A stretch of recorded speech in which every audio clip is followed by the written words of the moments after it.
క్షేత్ర క్షేత్రజ్ఞయోరేవం అంతరం జ్ఞానచక్షుష, ఎవరైతే ఆ జ్ఞానచక్షుల ద్వారా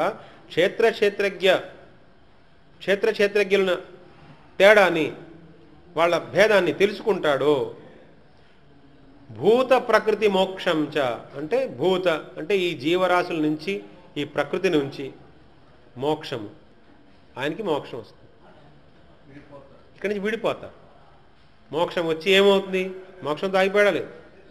చయే విదుర్యాంతి తే పరం, మోక్షాన్ని పొంది ఇక్కడ మనకి మోక్షం అంటే ఏంటి? మనం ఏమంటాం? మోక్షం అంటే భగవత్పాదాన్ని దగ్గర చేరిపోవడం, భగవత్ సాన్నిధ్యాన్ని పొందడం, భగవంతుడితో ఎల్లప్పుడూ యుక్తుడైపోయి ఉండడం. భగవంతుడితో ఎప్పుడు మనం యుక్తుడై ఉన్నాము అంటే మనకి మోక్షం వచ్చేసింది.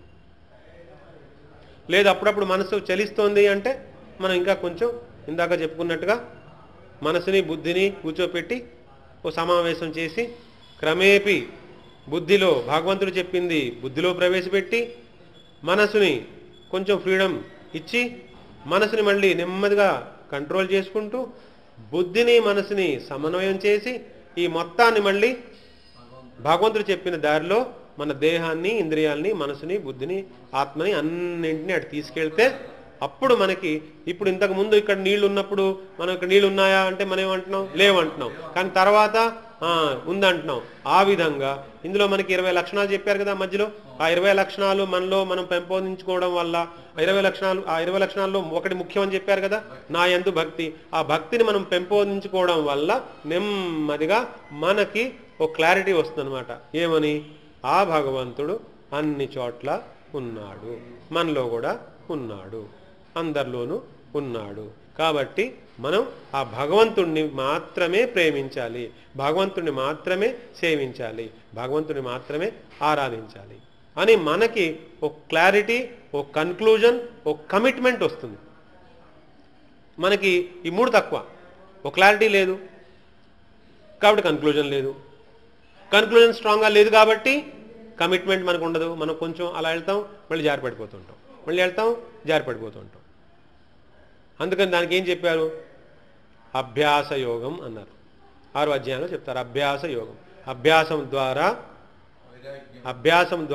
వైరాగ్యం ద్వారా, వైరాగ్యం వల్ల నెమ్మదిగా ఒక్కొక్కటి వదిలించుకోవాలి. ప్రకృతిలో ఒక్కసారిగా మనం ఏం వదలలేము. క్రమేపీ శనై అన్నారు, నెమ్మదిగా అన్నారు, కంగారు పడద్దు అన్నారు. శనై నెమ్మదిగా ప్రకృతి నుంచి ఒక్కొక్కటి మనం అర్థం చేసుకుంటూ భగవంతుడి యొక్క మహిమను తెలుసుకుంటూ భగవంతుడు అసలు ఏం చెప్పాడో ముందు అసలు మన బుర్రకి బాగా ఎక్కించి దాని అనుగుణంగా మన జీవిత విధానాన్ని క్రమేపీ మార్చుకుని మనలో ఆ భగవంతుడు చెప్పిన లక్షణాలన్నీ పెంపొందించుకుంటే అప్పుడు ఆయన కావలసిన విధంగా మనం తయారైతే అప్పుడు మనలో ఆయన శక్తి సంచారం చేయడం వల్ల ఆయన శక్తితో మనం ఆయన్ని చూస్తాము. ఒక్కసారి ఆయన చూసిన తర్వాత మళ్ళీ పోవడం అనేది ఉండదు. సార్ ఒకసారి కనిపించాడు తర్వాత కనపడలేదు అలా ఉండదు. ఆ ఒక్కసారి కనపడడం అంటే ఇంకా పర్మనెంట్గా ఫిక్స్ అయిపోవడమే.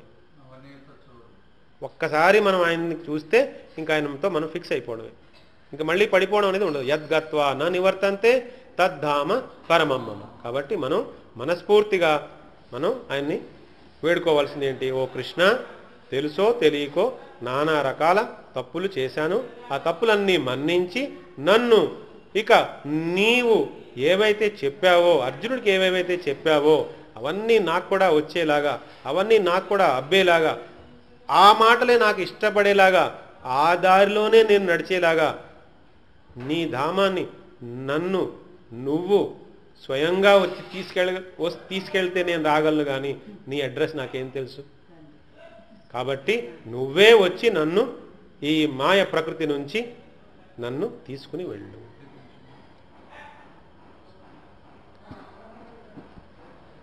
बोलो श्री वृंदावन बिहारी लाल की।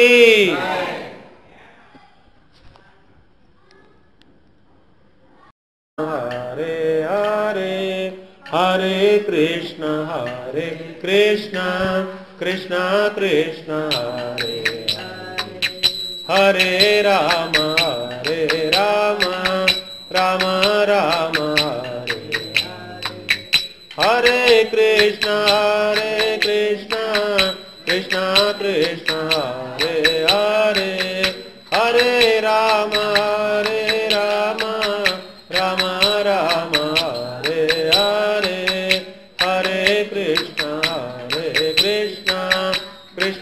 कृष्ण हरे राम राम राम हरे हरे कृष्ण कृष्ण कृष्ण हरे हरे राम राम राम हरे हरे कृष्ण कृष्ण कृष्ण